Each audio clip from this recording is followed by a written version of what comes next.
Cryptocurrencies have struggled to gain widespread adoption due to several key factors, like the lack of real-world payment methods to process crypto payments, the absence of consumer protection, and scalability issues, where transactions slow down during peak usage periods and users are charged very high gas fees. We at Merchant Token are creating an ecosystem that facilitates everything you need to pay for anything you buy with crypto, regardless if it is digital or physical goods over the counter. A complete ecosystem for both the customers and merchants that addresses the issues I just mentioned. An ecosystem that now includes our own crypto POS terminal named MCP1, our Merchant Token protocol, our HIPS wallet, and with our native blockchain, we believe it will help bring mass adoption to cryptocurrencies, because Merchant Token is much more than a token. It's a full ecosystem for crypto payments. It's crypto payments done right. My name is Victor Mendez, and I am Merchant Token's Chief Marketing Officer. Today, I have our CEO, John Cavebring, with me. John, it's nice to have you on a YouTube session again. It has been a while since the last time. Yes, hello, Victor. I'm very pleased to be back on YouTube, even though it's not. I'm not a YouTube star like you are, but it's been a very busy year, as you know, and yes, happy to be here again. Thank you to have you here with us. Yes, indeed, it has been a very busy year. And another person that has been very busy is our Chief Operation Officer, Axel Arvidsson. It's nice to have you here also, Axel. Yeah, Victor, it's great to be here. It has indeed been a busy year, or like a year and a half almost, but yeah, great to be here and hope to be able to share a few nice things with you here. Yes, thank you, Axel, for that. So we're super excited to announce that we are finally entering the next stage of development, which is called Baldur. We are finally at the beta stage of our ecosystem, where you, yes, you, our amazing community, will be able to test our products with your own hands. And I would say that there is no better way to kickstart this than by introducing you to MCP1. And just to have you on the same page, if you haven't seen our MCP1 introduction video, please do that. I will put the link down in the description below. I will now let Axel take over to talk about it, because let's be honest, this device is like a son to him. So Axel, tell us more about MCP1 and why do you think it's so important that we bring this terminal into the merchant's side on the crypto payments? I would say mainly the reasons why we need it is it's to have a central point within the store that you as a customer would go into the store and pay to that specific device, right? It's a device as a normal payment terminal. You would be able to integrate it to any cashier system. You would have a device you would pay to instead of paying to maybe a normal cell phone, which any employee could have. So it's more defined what and how you are paying. So it's more about also, safety, you would say safety, ease of use, I would say at this point as well. So that will make it easier not only for the merchants, but also for the customer themselves. Is that correct? Yeah, for sure. I would say with the MCP1, you would have a very ease of use, both software in it, both for the customer, but for the merchant itself, it wouldn't be a big change to move to MCP1 to using a normal payment terminal in that sense. So it will be fully integratable to current and existing cashier's software. Something that you say that is really important about this terminal is about the fact that it's decentralized. Why is that so important to have a decentralized terminal in your store? Well, I would say there are two sides of it. First of all, a fully decentralized payment device would enable merchants within the unbanked world to even be able to accept payments like their counterparts in banked countries. That would be one of the major parts of it. Okay. But also, since this is fully decentralized, you have a very high security standard of the device itself, because we don't hold any private key on the device. You would be the only one having those. So even if the device gets stolen, you would not be able to access any of the funds within the device. So being a decentralized device is actually a really good thing then for both customers and merchants. But what happens to the tokens or the crypto that when you make a payment or a transactions? Where will that happen? John, can you tell us more about it? the terminal itself doesn't store anything actually on the device. Okay. So from a traditional centralized payment terminal, all your transaction data will go up to a central server, and it will be stored in a central ledger. But with this POS terminal, everything that has to do with the payments goes directly straight to the blockchains.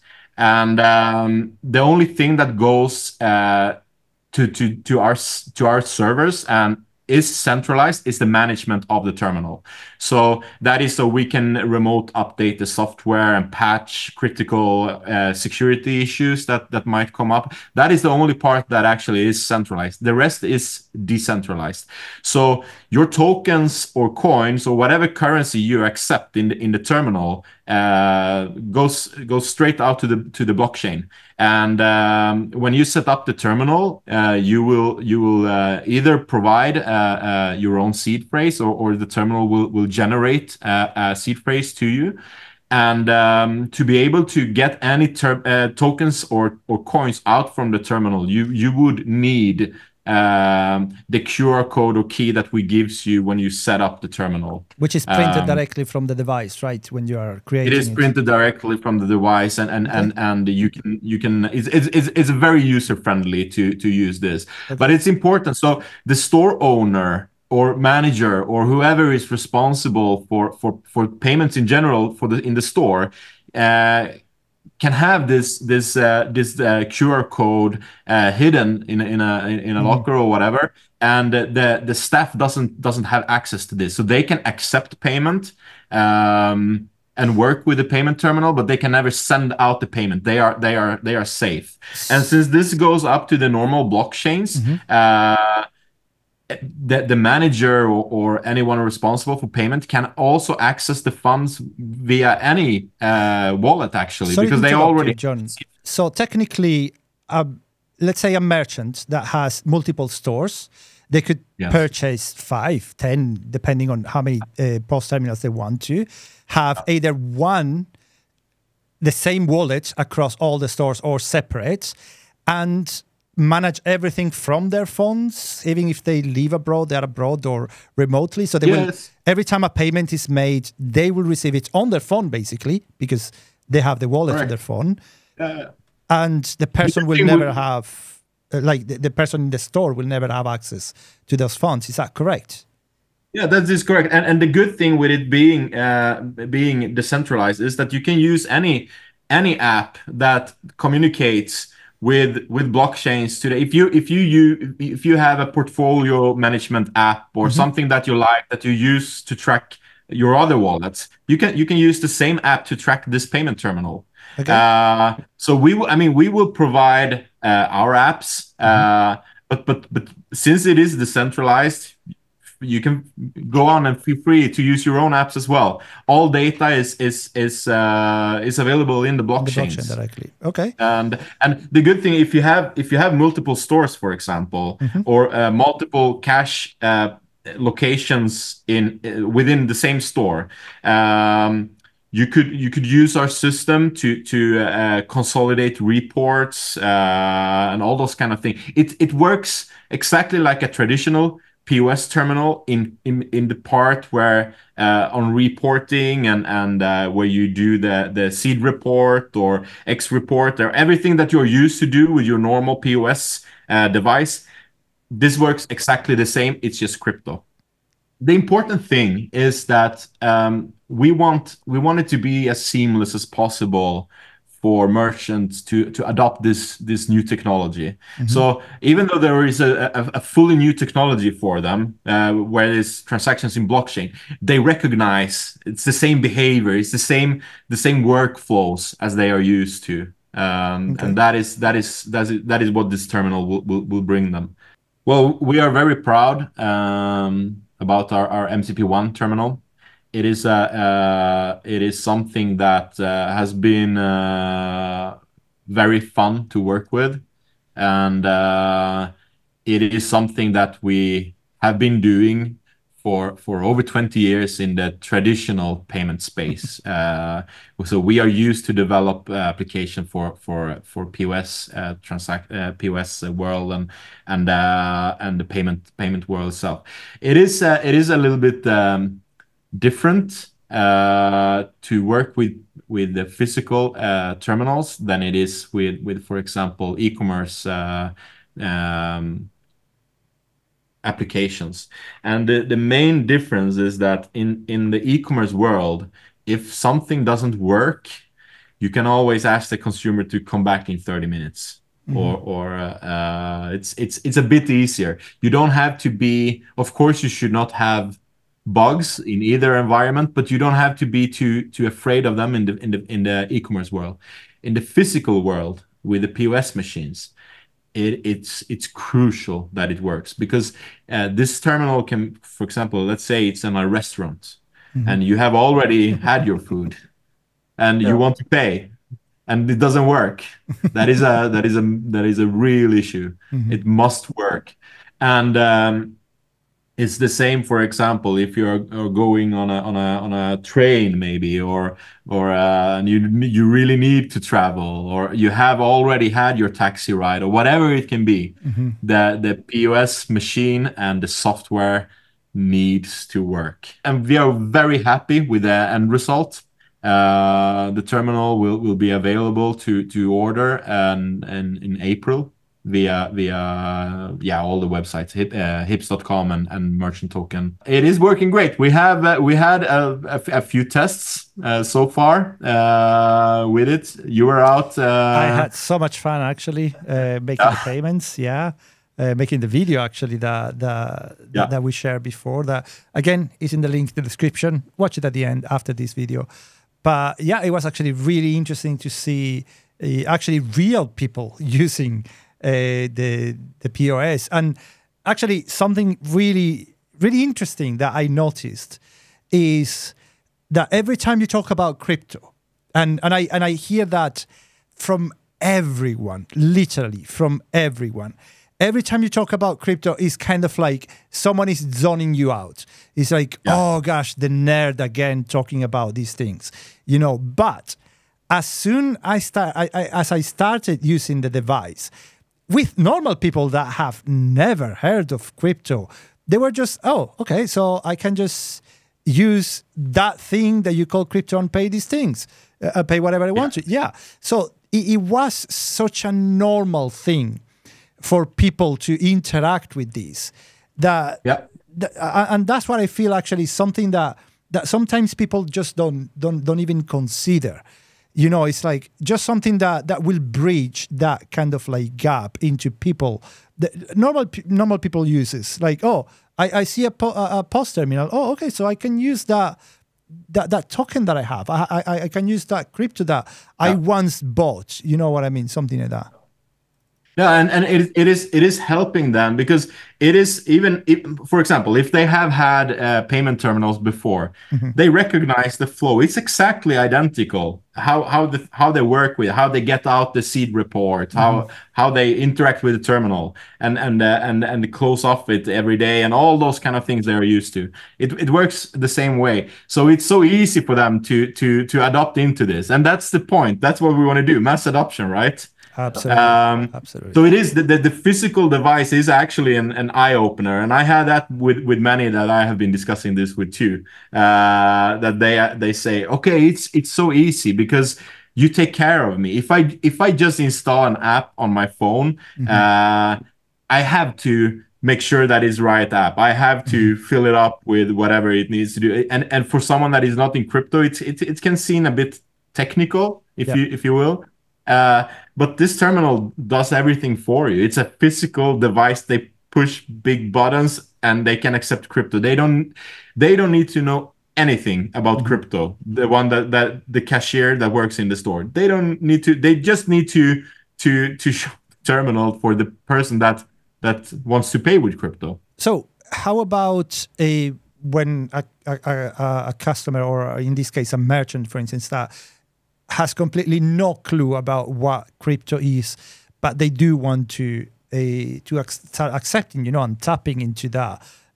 potential customer, how would they be able to interact with that? Like, what will they receive? And if they want to have fiat, for instance, will they be able to actually get fiat instead of crypto?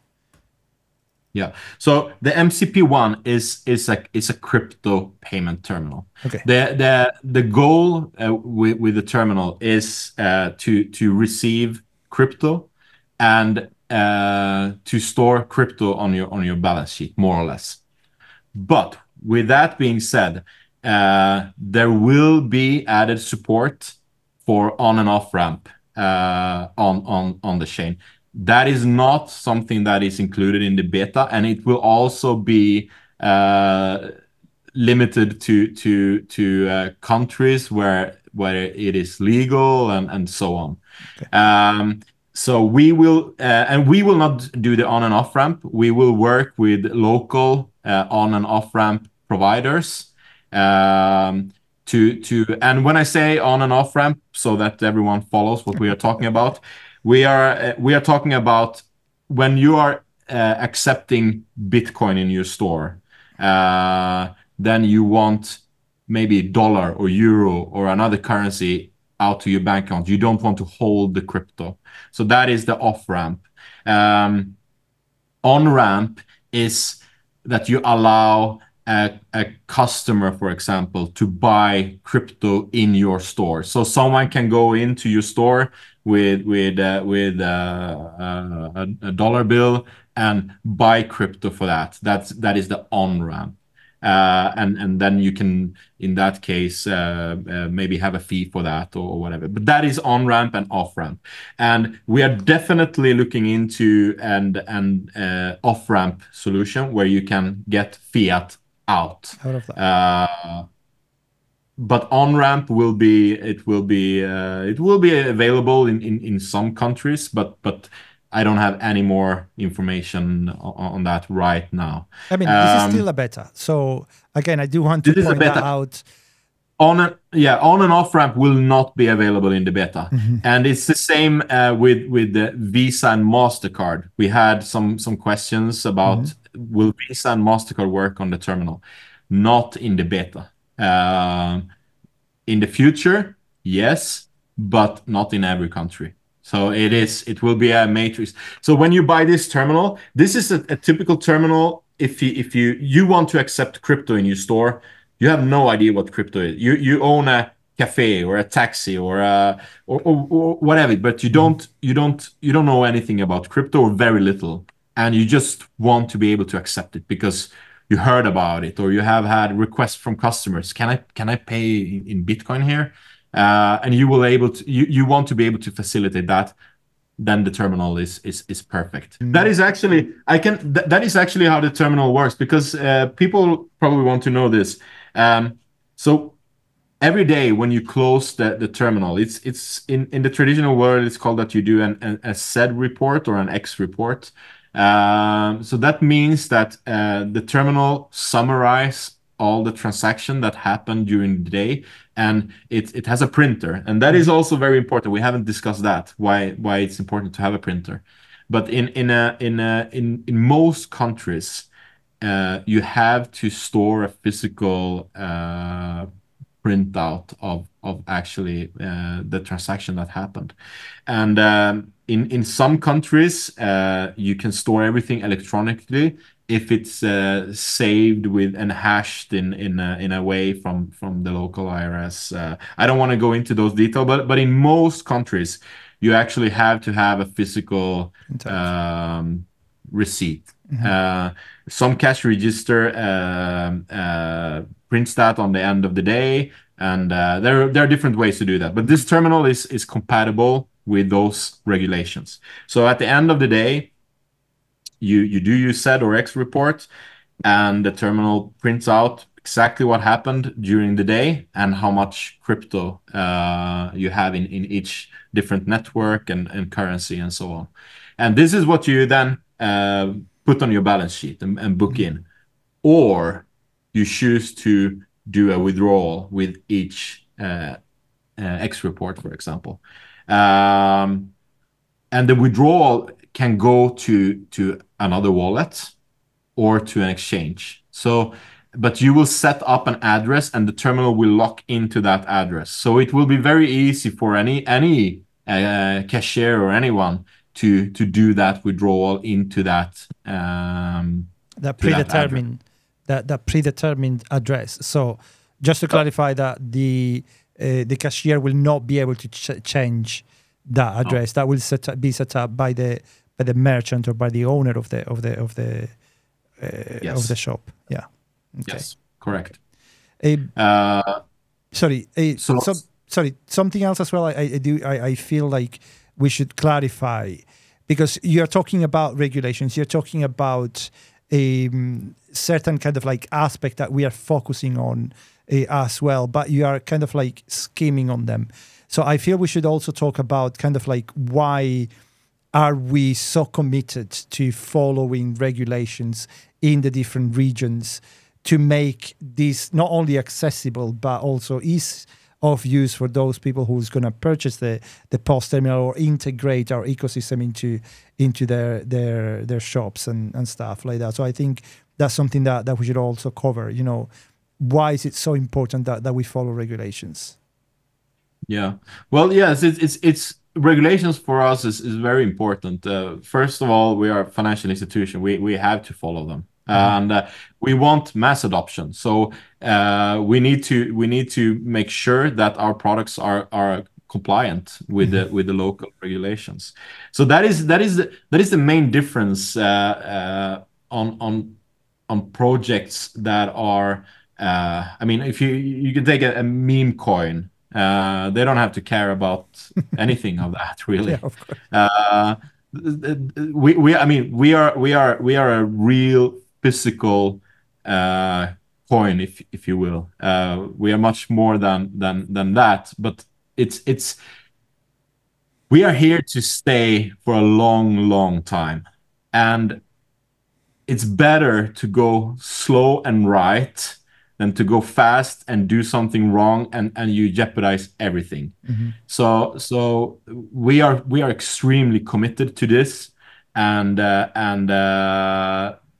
we don't want people to lose money because our products are not certified in a specific country, or that we have some kind of regulatory issues. Yeah.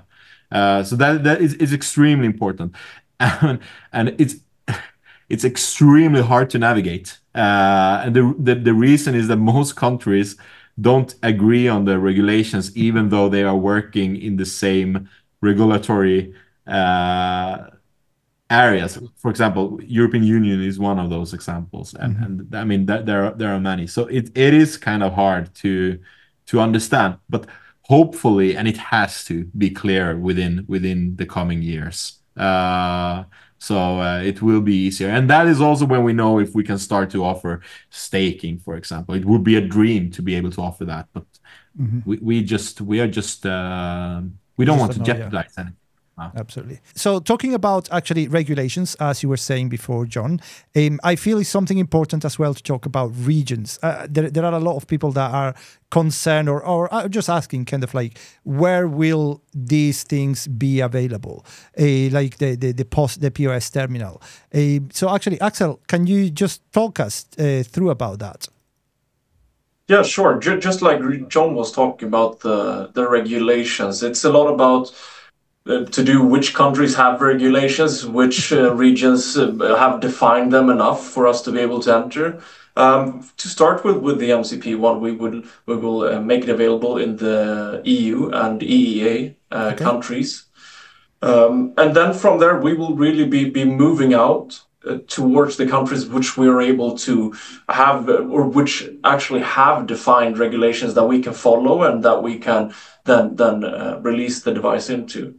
I think it's fair to say that MCP1 will sooner or later, sooner, I prefer to say, be available in all countries where it is legal to accept crypto payments. That's more or less what we can promise. Oh, thank you, John. That's actually sound really amazing, and it's going to be very easy actually for merchants and customers alike to use our terminal.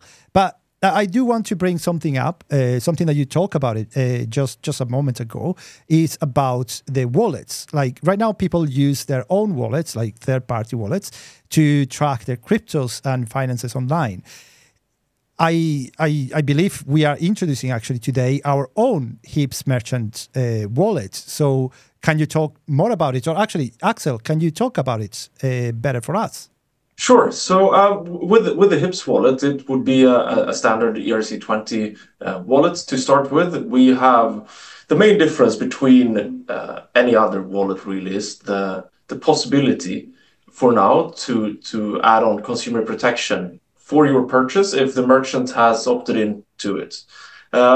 It would be possible for or through other wallets to interact with the protocol, but the big problem is that you would have a less user-friendly interface, and it would be a less user-friendly process to interact with the protocol. Okay. But through the HIPS wallet, you would have a very user-friendly, would be a very simple process to receive and to pay with consumer protection.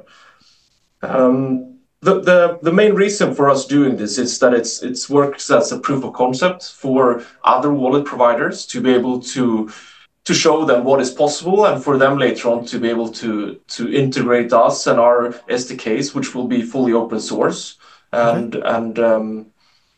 that would be the main reason for using the HIPS wallet.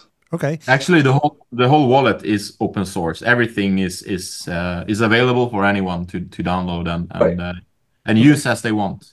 So, and is the wallet going to be available for the community who are using it? Yes. Yes, for sure. So we will have we have two apps, one for Android and also one for iOS, which will be available right now as you're watching this video. Okay. Well, at the end of the video, people can go at the end of the video. This is a wallet that integrates very good with the HIPS and merchant token ecosystem. Mm-hmm. So if you own a POS terminal, for example, or if you are a regular customer on stores that uses the POS terminal, the MCP1, it will be very beneficial for you to use the HIPS wallet. With that said, it doesn't stop you from using any other wallet with our terminals. You can do that. It's just a nicer user experience if you use our wallet. We are open to all types of competitors, if you will, because this just strengthens the crypto community in general. Absolutely. We are a part of that. So, but I mean, the crypto space is very good in store of value today, and also for trading, but it's not optimal for payments. There is a few things that I mean, we have the transaction fee, we have slow block generations in some chains, and so on. Consumer protection is one of the things. And so there is unfortunately a need for an ecosystem that targets payments, and that is what we are trying to do here. Our wallet will be very designed and focused on payment. It's designed for payment and to interact with our ecosystem. Yeah, and another part within the HIPS wallet is that you would be able to manage and dispute and also manage your disputes that you've made to a merchant when you haven't, for example, received your products that you have purchased. So that will be within the wallet. This would also be, of course, open source, like John mentioned. So other wallets could use the same features in their wallets. The wallet is a very important part of our ecosystem because it's the point where you actually can interact with the ecosystem right now. Okay. It will also be the native wallet for our blockchain. So it is a very important product, and but we are open and we want other wallets to be able to work with our blockchain as well. But it is an important step to have a full ecosystem, which is what we are doing or building right now. So with that said, it is a bit limiting right now. The wallet it is still a beta. It's only available in the Ethereum within the Ethereum network right now. Yeah, and it will expand. It will be a great wallet, but right now it is a bit limited to the purpose of payments, and especially within our ecosystem. So feel free to use it, but see it for what it is. It is to test out our ecosystem. And once our products starting to go over from beta to releases, then we will of course add more blockchains into it. We are not going to limit our products in any way. But it is important to notice as well that the whole point of the HIPS wallet is for people or other companies or other projects out there to see what's possible. Yeah, I would say what's important. It's important to see how they can interact with the merchant ecosystem. So that's what we show them. So with this in mind, you now mention actually something really important as well, which is the consumer protection. So how is that gonna work? What brings consumer protection into our ecosystem? How is that gonna work? Are we releasing it right now? And how is the community or people out there will be able to interact with it? So to interact with the protection mechanisms, you need to have a Web3 enabled wallet. Okay. And if you use our wallet, it will be automatic if you are on the consumer side. If you are a merchant that wants to offer your customer consumer protection, you need to opt in for that. So there will be guides on how you do that available online, and then you can try to do this. But bear in mind, it's still in beta. You can use another wallet like MetaMask or something that is Web3 enabled, but it will not be as user-friendly as you would like. The most important thing, though, is that the merchant is enrolled. And as we have said before, we believe that as merchants start to offer consumer protection, it's also a way for the merchants to say, hey, I'm sending real products. You can trust me. I'm not afraid for a chargeback.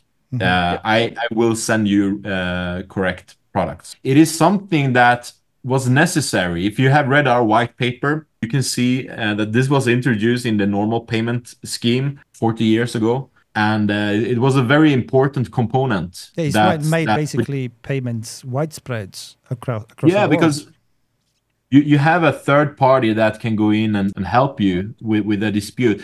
And you know, when it was very important for the mass adoption of credit card payments online from the start, because it really started to spread when the banks educated the cardholders that don't worry, you can pay online, because if there is any problem, you can go to your bank and you can let them help you with it. And in the crypto space, it was like, okay, if you buy something online and they only accept you to pay with Bitcoin or something like that, the merchant, then initially the customer felt like, oh, it must be a scam because I can only pay in Bitcoin. Why is that? It should not be like that. You should feel that you can pay with crypto, and you should also feel that if something happens, there is someone I can get some help from. And in our case, it is the dispute community or the dispute systems that we have set up. On that note, when you talk about dispute system, how is it going to work? We talk about having an AI system in the future, but right now, during the beta test or during the beta phase, I would say, how is the dispute system going to work? The dispute system right now, it has some automatic functionality in it. It's based on scoring the addresses that sends transaction. Okay. So if you are a merchant or an address that you're new to the system, you don't have any transactions within it, it's going to score you quite badly as a merchant. Not bad, but neutral, which means a quite high risk for the consumer. It will still be more okay than if the merchant wouldn't offer at all. But it will score you kind of neutral. And the same comes with the consumer. So a consumer that has no previous transactions, just a new address, it will also be scored neutral. So there will be, when they start to interact with each other, it will be neutral. Okay. But as transactions goes with a merchant and with the consumer address, we start building scores. So the more transaction you have and the higher amounts, etc., the better scoring you have. Okay. And that scoring is a part of the automatic chargeback dispute system. Yes. So you can read a little bit more of that in our white paper if you want details. But this is one of the parameters that the system takes to judge the transaction. If the system feels that it needs more information to really be able to judge a case, it will request information, and that can be done by agents or in the future by AI, and preferably by AI, and we can go into that later. And in some cases there is no need for it, because in some cases there can be so bad scoring on a merchant that the chargeback will just go automatically. But again, it's not only the scoring. There are so many components into this. The scoring is one of them, but that is just so you get an idea. Of how it works. Since we drew up our white paper from the start, the development of AI has just exploded. We have our own AI model that we have created just for this specific case. It's looking very bright. We have right now we have 2 AIs, and we have a model that is a Mistral model in the base, that we have trained our own model on top on, that is an expert in communicating with merchants and consumers and understands what a chargeback is, why it should just not let a chargeback pass. And the AI understands that the consumer and the merchant both have rights and obligations, and that it's important to have all the facts before it really judges. Okay. And the good thing with using AI instead of agents is that we are afraid of rogue agents. Even though we can have a rogue AI, because even AI can lie. Even AI can joke. And it's very important that they don't do that when they judge your case, right? Yeah. So we need to make sure that it's as correct as possible. That is why we have another model that is trained on another base model that judge the first AI, so that it's kind of like the agent mechanism that we have today, where you need to have several agents and there need to be consensus between them. And we have the same, but here it is consensus between 2 AIs trained on different models. Okay, so now with AI agents, we have got that out of the way. Now we can actually move on to a very important part of our ecosystem, which is basically our blockchain. Do you want to talk to us about more about the blockchain and how is that going to work? And, what do we have right now? What we are creating here and what we are trying to achieve is mass adoption for crypto payments. That is our goal. To bank the unbanked, if you will, and really have a global mass adoption of crypto payments. To really enable mass adoption of crypto payments, there are some things that are crucial for that to work. We talked about one, which is the trust. We need to make sure that there is some kind of protection for consumers. Another thing is that we bring crypto transaction into the physical world, which we are doing with the POS terminal. But to interact with smart contracts, which we need to do to bring in the consumer protection parts, that is very expensive today in the blockchains that we have. And also to process the transaction for POS is also very expensive, because in POS it can be very small value transactions. So the transaction costs are they are just too heavy. There's not going to be a consumer that pays for parking, $1 parking, and there is a $15 transaction fee. That's not going to work. That is the reason that we need a blockchain that can handle this. And that is also the reason why we are creating and have a blockchain in our ecosystem, just to be able to facilitate cheaper transactions, process more transactions within a block. So that is why we release our own blockchain. It's going to be based on Ethereum in the bottom. So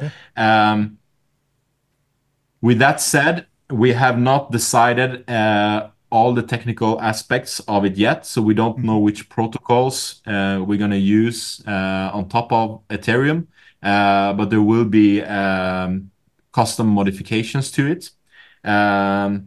We are investigating if this should be a level 1 or level 2 chain. We have not decided yet. We have 2 tests, internal test nets up with one that is level 1 and one that is level 2. The level 2 is built on top of Polygon, the Polygon protocols.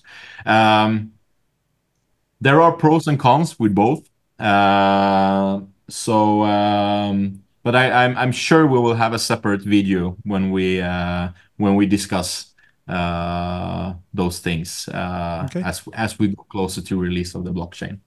Thank you so much, and I'm really looking forward to even see the blockchain, coming out on the testnet. With that said, Axel, do you have something that you want to share? Something else? I think John, just like you said that this was my son, the MCP1. I believe the blockchain is really John's masterpiece, if you will. So I think John summarized it very well. Okay. Thank you, John, and thank you, Axel, for everything and your time today. However, I do still have one more thing for you guys today. So there are a lot of questions that the community has been asking. I feel like some of them, we have actually answered them through this video that we are making today. So just by watching it, we have answered a lot of questions. I do have some more that I do want to ask you. So, for instance, one of the important questions that people have been asking is, when will merchants be able to start staking MTO tokens to void the transaction fees on the terminals? Yeah. So I just said that we are looking into staking because of regulation, and we want to offer that as soon as possible. But with that said, staking is still possible, and we will offer that to make sure that you don't have the transaction fees. And that is a different thing, because then staking will not give you a profit, but it will save you money, and that will be available as soon as we introduce transaction fees. And the transaction fees, they will not be introduced as long as it's on the Ethereum network, as the MTO token is now, because it's just it will just be too expensive to introduce the fees there. So the transaction fees for merchants will be introduced first when we are on our own blockchain. And that's also when we will offer the possibility for merchants to stake tokens to avoid transaction fees. As we said it on the video introduction of the MCP1, if merchants will stake MTOs, they will have to purchase them and lock them for them to get the benefits of reducing the fees. But even those who don't actually decide to stake it, a percentage of that transaction fee will be burned, which is going to make basically MTO deflationary. So yeah, in both cases, we are planning to have something that will benefit the ecosystem anyway. Yeah, I mean, it is like everything. There is a supply and demand, and we should remember that MTO is by design deflationary, because we are burning fees. I mean, we are not now, but it will be with our blockchain. There will be transaction fees, part of the transaction fee that is burned.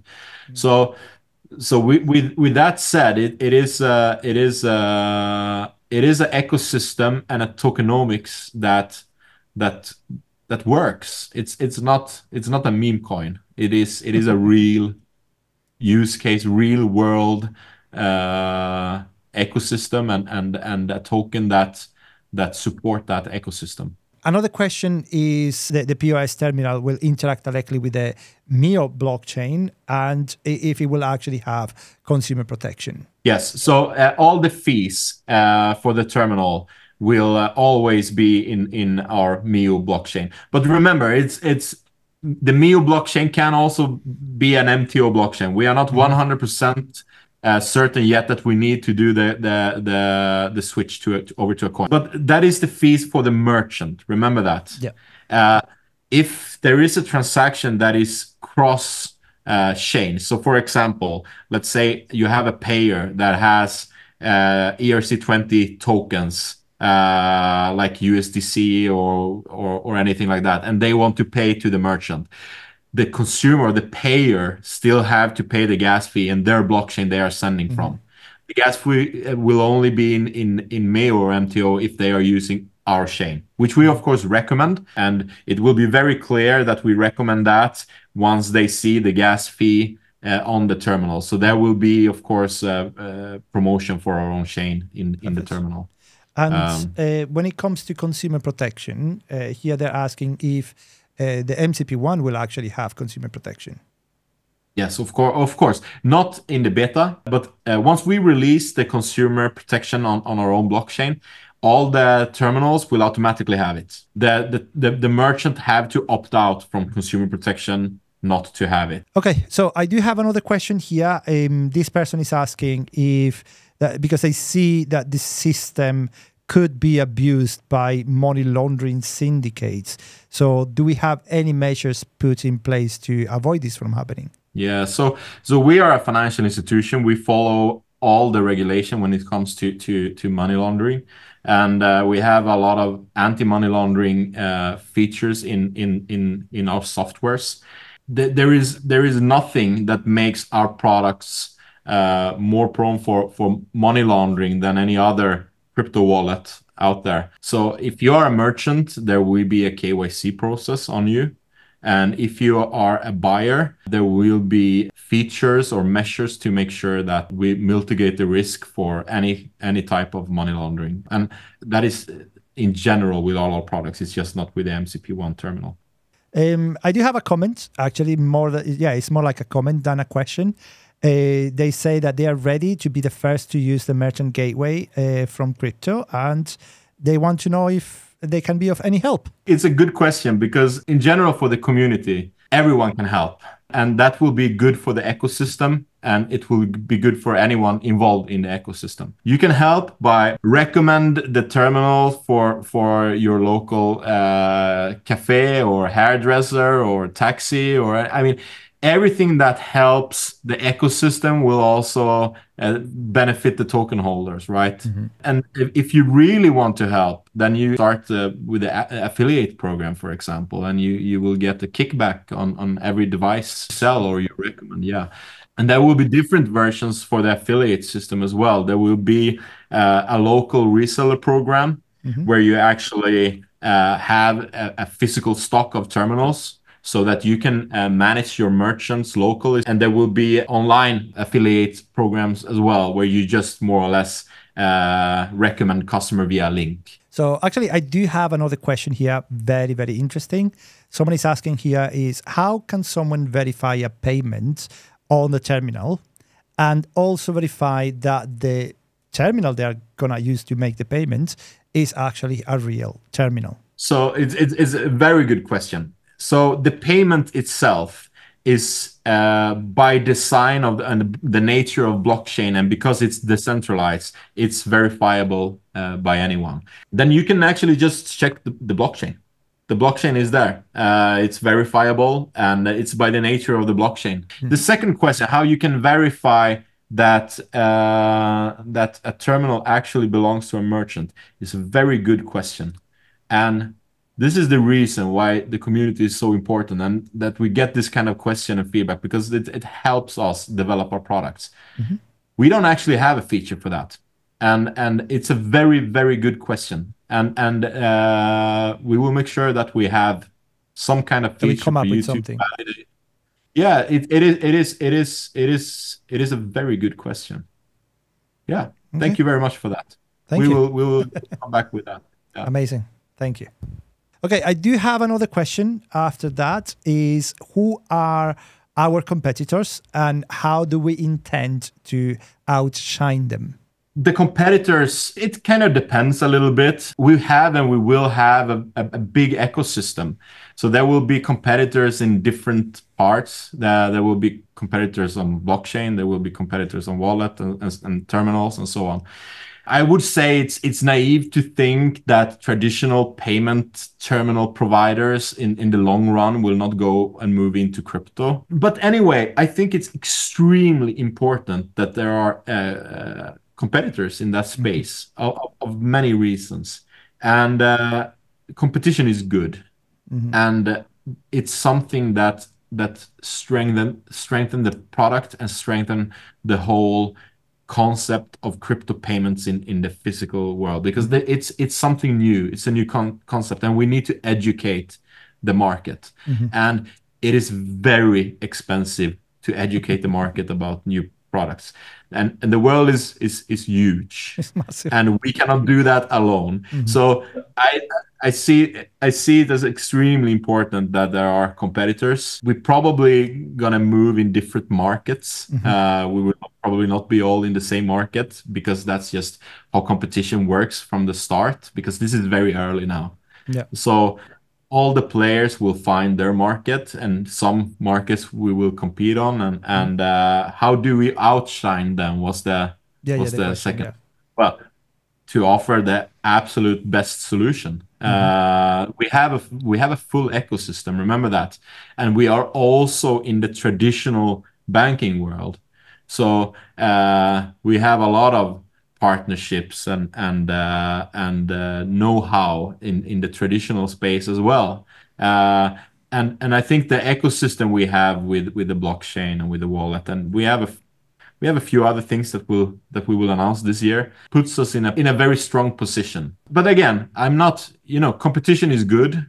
We need it. As you said it before, I think that's one of the best ways to put it, actually, is education. So if when a company goes out of the way to try to sell their own terminals, because there will be someone else coming out with terminals, they will have to spend money to that. The same way we will spend money to get people to purchase our terminals and to start using our ecosystem. There is no better way for us to, or no easiest actually way to get someone who is already using someone else's terminal, someone else's ecosystem, and introducing something better, just because we can improve on that and say, hey, this is better because of this, and that. Use ours.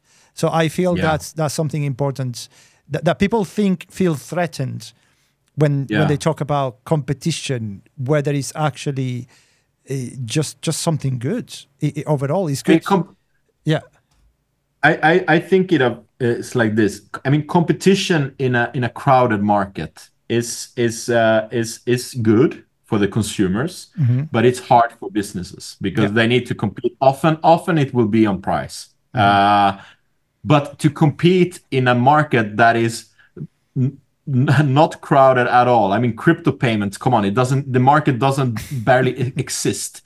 It's really not a problem. It's the opposite. Just as you said, Victor, it's good. We need it. And I want more to compete in the market, because it helps us educate the market, which in our turn will make us get more merchants on board. So competition is good. Okay, I do have another question. Does the device, MCP1, works with a SIM card? The terminal supports SIM cards. The thing is that different regions have different modems. I mean, Wi-Fi is the same everywhere. To use the terminal with Wi-Fi will be something that you will do with the beta version that you have now. The modem that is in the terminal now, it supports some European, most of European carriers, and some of the others. I don't have the specifics on that, but there will be separate devices for that further on. So if you don't have Wi-Fi, you can buy a MCP1 that is SIM enabled, and it will be shipped with the SIM and with the data subscription and everything that you need. If you want to put your own SIM card in the MCP1, I mean, contact support, and we can see if we can get that to work for you. Another question is if we have any solutions for online stores, or if we are only, dealing with MCP1. So yeah, of course. So the consumer protection is definitely working for online stores, and it's probably on the online stores it does the best work, because in physical stores there are less chargebacks and less issues. If the question is if they can use the payment network for online stores as well, like if we will become a payment gateway for crypto online, the answer is yes, that will come. Another question is, someone is asking here, what are the marketing plans? So I think this is a question for me. I feel that the best way to address this is, as we move into the beta test, things are going to change. First of all, we will start producing a lot more content into our social media, content that is aimed to specifically get people in general to get to know what MTO is, what merchant token is, what are our aims, our goals, and how to integrate our ecosystem into their daily lives. So that's actually something that not only will be really useful for people, but something for you as a community members that you will be able to share with your other fellow crypto enthusiasts. With that said, we do also have plans, for instance, to get people to integrate our products into their daily lives or start using our ecosystem. However, that will grow up gradually. Remember, this is that we're releasing now is still a beta test. So we need to get everything tested before we can start moving forward with something more widespread or more widespread adoption as well. So we will have some marketing as well for that again, it will grow over time. But something I really want to point out is that certain marketing will be targeted. So to give you an example, if you want to get people to purchase the MCP1, then the ads or the marketing that will be done targeted specifically for those kind of merchants that will be able to purchase those devices. So some of the marketing will not be completely out in the wild. Instead, it will be, as I say, targeted as well in order to grow the ecosystem faster, better, and more concise as well. Another important part as well is the fact that we have a lot of token holders already, almost 60,000 people that actually are holding MTO. That is a huge amount of people that could recommend or even just talk positively about merchant token to get to get the ball rolling there, because as soon as people start hearing about merchant token, they will just want to join the ecosystem, and the more they join, the more it will grow. Another thing, actually, I do want to point out as well is, bear in mind that when we say that we accept certain payments, certain other cryptos here, it's not just the crypto that you need to consider. You need to consider that there is a community behind each crypto. There is a lot of crypto enthusiasts that are excited to see their crypto payments or the crypto projects being accepted by real merchants. So just imagine if we start accepting another crypto project, that crypto project will be then boosted or will boost, their community will boost merchant token as well to get more widespread, and the more it gets, the the more the word gets out, the more the ecosystem will grow. The more ecosystem will grow, the more other projects will want to join. And it will be kind of like a circle and a positive feedback loop that will hopefully fuel the growth of the ecosystem. So as well, it is really important to get the community, because you as a community member are extremely important for the growth of the ecosystem itself. So be positive, promote merchant token in general to get more people to join the ecosystem. I do have another question. Someone is asking that if we can explain what the actual MTO has to do with the release of the MCP1 terminals. Currently, they are trying to figure it out since the video, but feels that it only promotes the POS terminal and not the MTO ecosystem. Yeah, so the MTO is the fuel for the whole ecosystem. So everything we do will be based on the MTO. And we addressed this a little bit earlier, but it's more or less transaction fees in the terminals will be in MTO. So for a merchant to be able to use the terminal, they need MTOs. And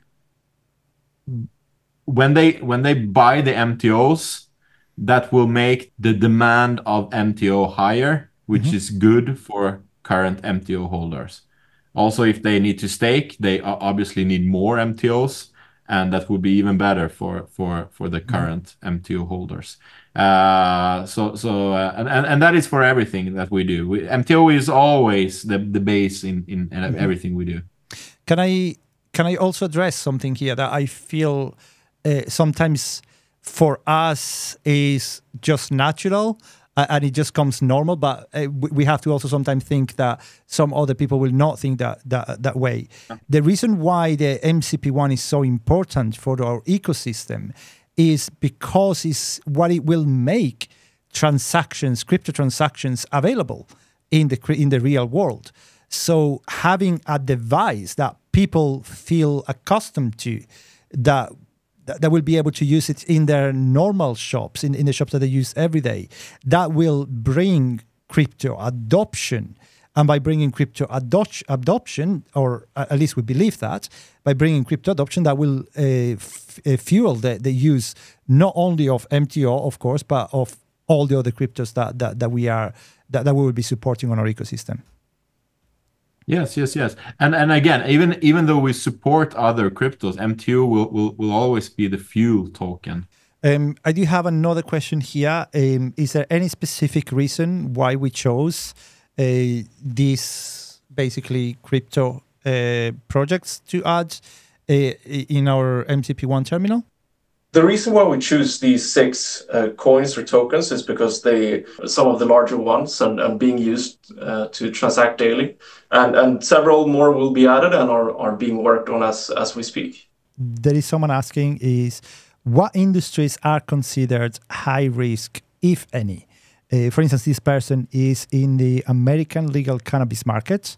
So will the terminals process transactions in those kind of industries? So if it is legal, it is legal. We are not going to judge on what type of product you sell. As long as it's a legal product, it will be possible. Then when you say American, it depends on which country in America, but as long as the country is on our list of supported countries and what he's doing is legal, it should be fine. Yeah. I do have 2 more questions, so let's just jump straight away into that.